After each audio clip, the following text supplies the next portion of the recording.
hapon mga kaibigan, good morning at welcome back to my channel mga kaibigan. So mga kaibigan, nandito na naman tayo sa farm at kakarating ko lang. May dinala lang ako dito mga kaibigan. Ito mga kaibigan, gagamitin natin dito paglagyan ng tubig na stock mga kaibigan. Tapos may kasamang mga pagkain na tira-tira mga kaibigan. So dinala ko dito mga kaibigan kasi idadagdag natin doon sa pataba natin sa lagayan. So ito mga kaibigan, binubuhat ko na ilalagay na natin doon. So yun pala mga kaibigan, nung kahapon di tayo nakapag-upload kasi busy tayo, di tayo nakapag-vlog kahapon. So yun mga kaibigan, dito na tayo at isasalin na natin itong mga pagkain. Bali tatlong plastic mga to kaibigan, mga tatlong plastic mga kaibigan to lahat. So mga kaibigan, so bali isasalin na natin doon. Mabuti pala mga kaibigan at umulan kahit papano, pero yung ulan hindi gaano kalakas. So kahit papano mga kaibigan na ulanan yung tanim natin. So yun mga kaibigan, isasalin ko muna to. Tapos i-check natin yung mga tanim natin kung kamusta na mga kaibigan yung mga tanim natin. So malapit nang mapuno to mga kaibigan yung iniipon nating pagkain na leftover gawing pataba. Pag napuno to, siguro maghahanap na naman tayo ng isang lagayan mga kaibigan. Hindi ko pala dala yung pang vlog natin mga kaibigan, yung lagayan ng cellphone kasi nakalimutan ko sa dorm. So yun, hawak na lang ng kamay ko mga kaibigan. Hindi ko kasi kanina naalala, pupunta pala tayo ng farm. So yun mga kaibigan, naisalin na natin yung tatlong plastic. Magugas muna ako ng kamay mga kaibigan kasi madumi. Tapos check na natin yung mga tanim natin mga kaibigan. So ito, dito ko nagugas mga kaibigan, may pundo akong tubig dito. So mag check lang tayo ng tanim mga kaibigan. Tapos babalik na rin tayo doon sa company kasi may tatapusin tayong trabaho mga kaibigan doon. Bali may pinapak kasi ako doon mga kaibigan. So kailangan nating tapusin yun. So yan mga kaibigan, ito na yung tanim natin. Yan, tataba na mga kaibigan. Tapos ito mga kaibigan, malalaki na, broccoli. Malapit ng mamunga mga kaibigan yung broccoli natin. So konting tiis na lang at maanihan na rin natin to. So parang kailangan nating lagyan ng mga kaibigan, tubig kasi yung ulan, kunti lang mga kaibigan yung ulan. So yung lupa parang di masyadong nabasa. So lagyan muna natin ng tubig mga kaibigan, patubigan natin. So isaksak ko muna ito yung hose mga kaibigan, idugtong natin doon para lalong gumanda yung tubo mga kaibigan. Lagyan natin ng tubig, basahin natin lalo. So yun mga kaibigan, idugtong ko na to. So idugtong ko ulit dun sa isang hose yung papunta sa gripo. So yun mga kaibigan, dito natin idudugtong mga kaibigan. Sana maganda yung bunga ng broccoli natin mga kaibigan para madami tayong mani. Sana malalaki.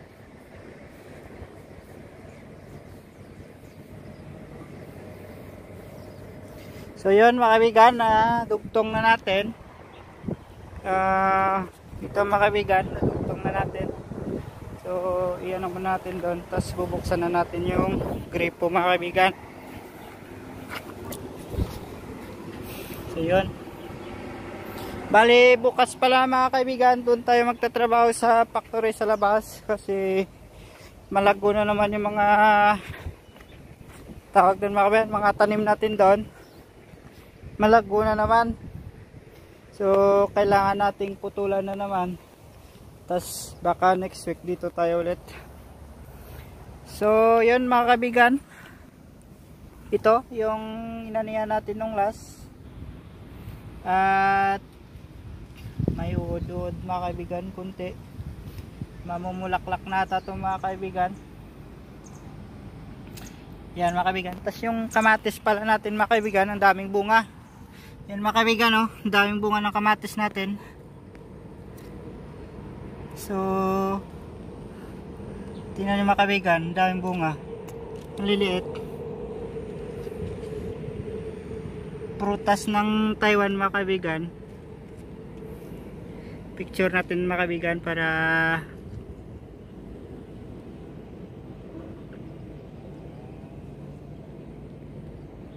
so yun mga kaibigan, nagpicture tayo sa tanim nating kamatis kasi maganda tingnan mga kaibigan yung tanim natin na madaming bunga. Dalawang puno pala yun mga kaibigan yung kamatis natin. Ito yung isang puno, madami ding bunga mga kaibigan. Tapos ito mga kaibigan, tingnan nyo mga kaibigan, lalaki na broccoli natin. At malapit nang mamunga mga kaibigan. So kunting tiis na lang mga kaibigan, maanihan na rin natin tong broccoli. Pag nakuha na natin ito mga kaibigan, ang sarap na naman sa pakiramdam mga kaibigan. At naanihan na naman natin. So tingnan nyo mga kaibigan, oh, ang tataba broccoli. Yun mga kaibigan, tataba. Yung dahon pala kinakain ng uod mga kaibigan, pero okay lang yun kasi di naman yung dahon, di naman natin nakakain yun mga kaibigan. So yung importante yung bunga mga kaibigan. So yan mga kaibigan, tingnan nyo, kunti lang talaga yung gulay natin ngayon mga kaibigan na tanim, di katulad nung last year, ang dami. So bali dito banda mga kaibigan, dati dito ang dami natin gulay tanim, ngayon wala. Kamuti lang, pero yung kamuti hindi naman nakakain yun mga kaibigan. Hindi, yung laman, iwan ko kung may laman na yan mga kaibigan. So yun mga kaibigan, nagpapatubig tayo ngayon dito sa broccoli natin. Bukas para din na tayo magdilig, doon na tayo sa company. Hindi na tayo pupunta dito bukas mga kaibigan. At busy tayo bukas doon. Sa linggo pala mga kaibigan, pupunta ako ng city. So nung last nag vlog ako mga kaibigan, napunta ako ng city, kaso bumili ako ng headset tsaka charger, kaso nagka problema yung video ko mga kaibigan, kaya yun di ko na in-upload mga kaibigan.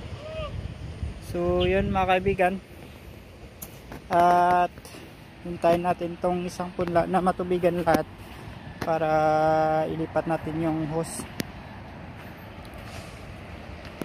Madami na tayong galon dito mga kaibigan na pundo.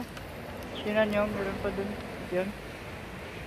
Pero yun, mag-iipon tayo ng tubig pag yung ulan na malakas mga kaibigan. Kukuha tayo dyan sa ginawang pool mga kaibigan.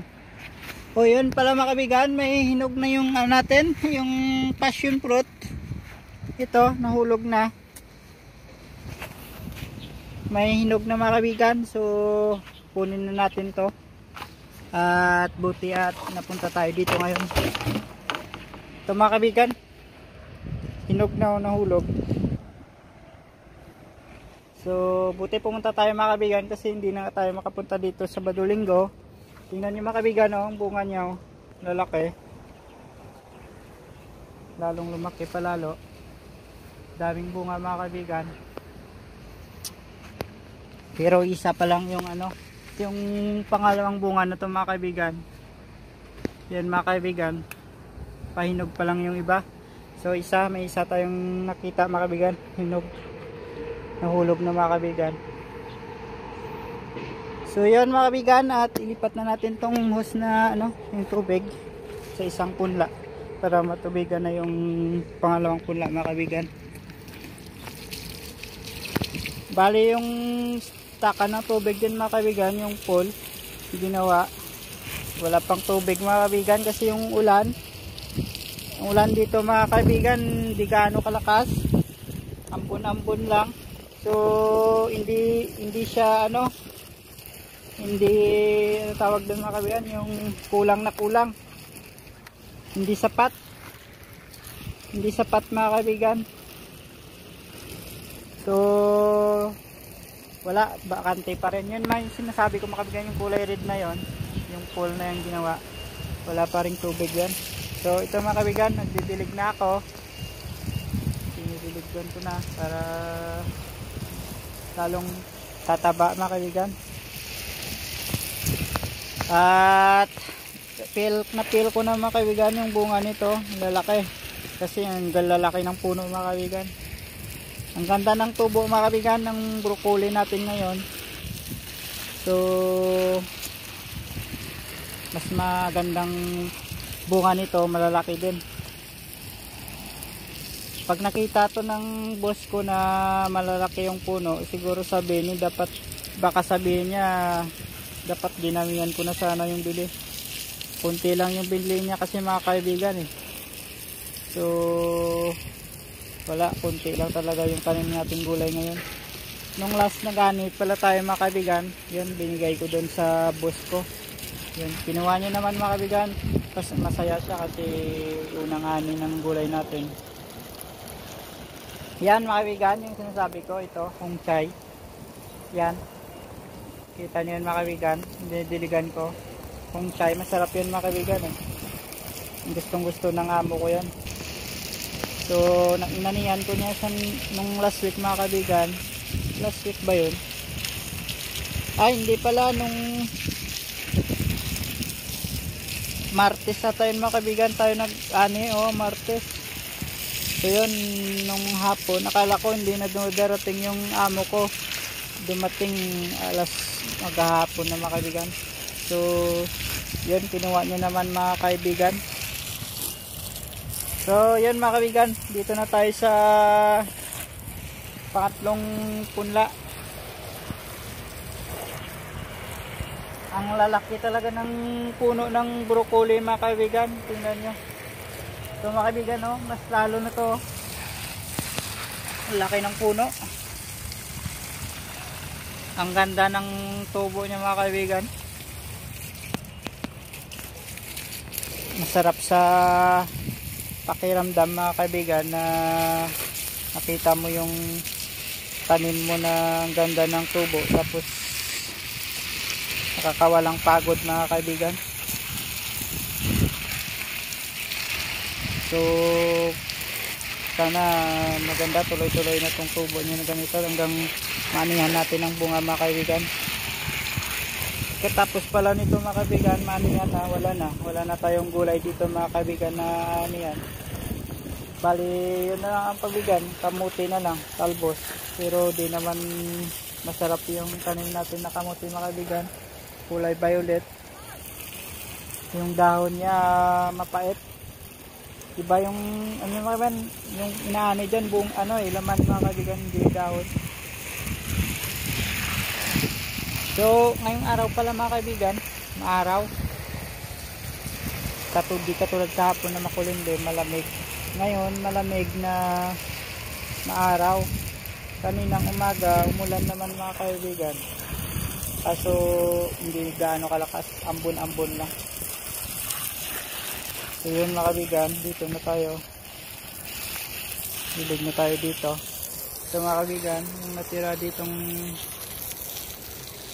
lipas mga kaibigan, diligan natin.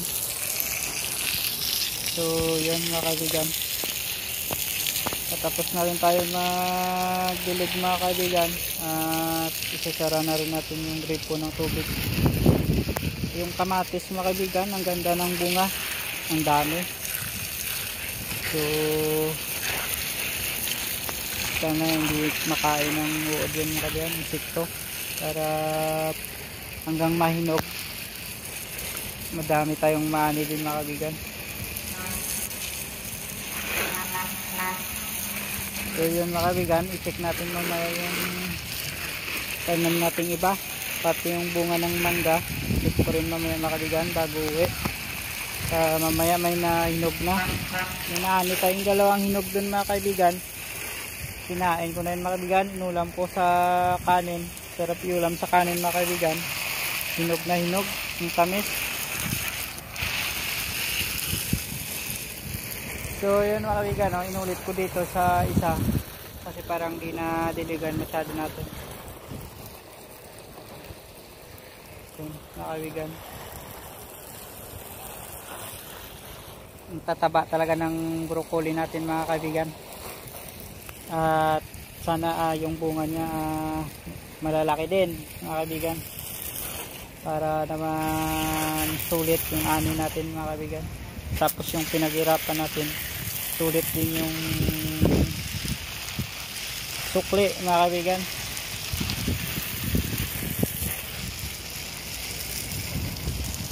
So yun mga kaibigan, tapos na. So bali sara na natin yung tubig mga kaibigan, yung gripo. Pupuntahan ko yung iba na tanim. So yun mga kaibigan, tapos na. At sasara ko na yung gripo. Check ko mga kaibigan, parang may tao ata. Ay wala mga kaibigan. Tumawal kasi yung aso mga kaibigan. So akala ko may tao. Delikado kasi yung aso dyan mga kaibigan, pag di ka kilala nangahabol. Nakasara naman yung gate natin mga kaibigan, sinara ko. So walang problema mga kaibigan. So yun mga kaibigan, tapos na tayo magdilig. So saglitan lang natin yung check yung mangga natin mga kaibigan, kung okay na, kung hinog na ba. So ito mga kaibigan. So sa ngayon di pa naman mga kaibigan, di pa naman. So puntahan natin yung naunang bunga mga kaibigan, para mamaya hinog na pala. Tuwa tayo mga kaibigan. So yun mga kaibigan, check ko mga kaibigan kung buksan ko nga ulit mga kaibigan, baka hinog na. So yun, upo muna ako mga kaibigan kasi mahirap nakawak tayo ng cellphone. Dapat dalawa yung kamay na pambukas natin. Hindi pa naman mga kaibigan hinog, pero dilaw na siya. So mga kaibigan, dilaw na, malapit na mga kaibigan mahinog mga kaibigan. So kunting tiis na lang at ibibigay ko to pala sa mga kaibigan, sa boss ko, kasi yung unang kinain ko. Ibigay ko sana sa kanya yun mga kaibigan, kaso na ko naman mga kaibigan, tawag doon, sabi ko kainin ko na sa susunod na lang na sa kanya mga kaibigan. So bali yung ito pala mga kaibigan, yung suwa natin, sana next year mamunga na to, kasi matagal na to mga kaibigan, dalawang taon na to mga kaibigan. So sana next year pagpalain ulit tayo dito na mamunga na. So mga kaibigan, malalago na rin yung bayabas natin, may mga bunga na rin mga kaibigan. Ito maliliit pa pero mga kaibigan, pero madami siyang bulaklak ngayon mga kaibigan. So yun mga kaibigan, na-check natin yung mangga. So i-check din natin yung iba mga kaibigan, yung suwa natin. Ito may bunga na rin, kalamansi mga kaibigan. At puntahan ko rin yung dun sa kabila mga kaibigan, yung passion fruit na tanim natin, yung huli. Kasi parang yun mga kaibigan na takpan natin ng damo nung chinik natin. So double check natin ngayon mamaya mas malago pa yung damo mga kaibigan kaysa tanim natin. So yan mga kaibigan, check natin. Ayun mga kaibigan, at least tumaba na yung tanim natin passion fruit dito. Tumaba ng konti mga kaibigan, kakalap na rin. So sana kalap ka pa ng kalap para tumaas ka, tataas mga kaibigan. So at least yun. Tapos dyan walang problema mga kaibigan kasi kumalap na yung doon, yung dalang puno mga kaibigan, walang problema dyan. So yun mga kaibigan, yun muna yung update sa farm natin, sa mga tanim natin. So abangan nyo mga kaibigan yung video natin sunod. Salamat pala mga kaibigan sa lahat ng sumusuporta sa channel ko at walang sawang nanonood sa video ko. Yun mga kaibigan, salamat at God bless to all sa inyo mga kaibigan. Bye bye!